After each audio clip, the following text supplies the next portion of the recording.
What is a fair value gap and do they really work? So as you can see, I've been doing some rigorous backtesting and I ended with a total of $1.88. So you can take my word in this video that fair value gaps do justice to your bank account.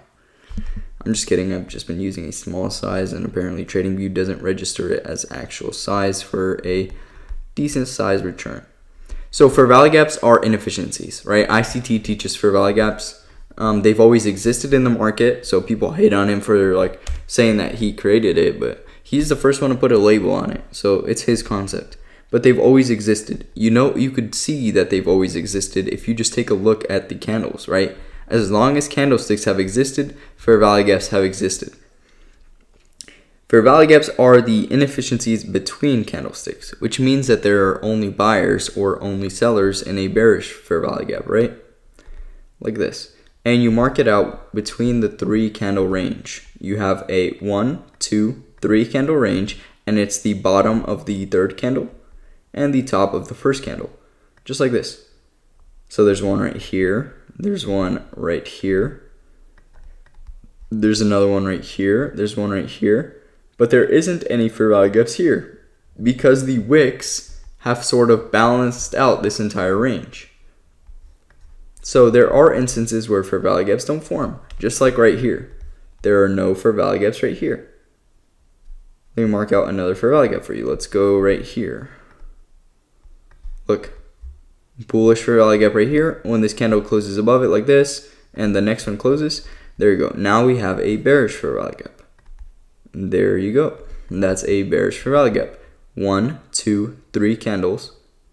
It's the bottom of the top candle and the top of the bottom candle. That is a fair value gap. How do you use it?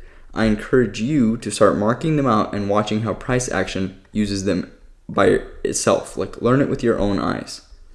Fair value gaps have a top, a bottom, and a midpoint. You want to mark out the midpoint by just turning on middle line right here. Your rectangles will likely not have the middle line, so you have to add it on. So now that you've added the middle line, just watch how wicks dig into the fair value gap like this, and then the actual candle bodies pull back and close in the midpoint.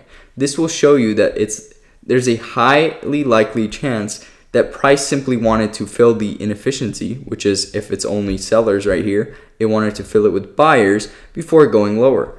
So this is an example right here where there's an entire fair value gap range right here from this candle. Let me show you with a backtesting tool from the bottom of this candle, right? 1, 2, 3, and the top of the 3rd one. Let me go back in time right here. Okay, first things first.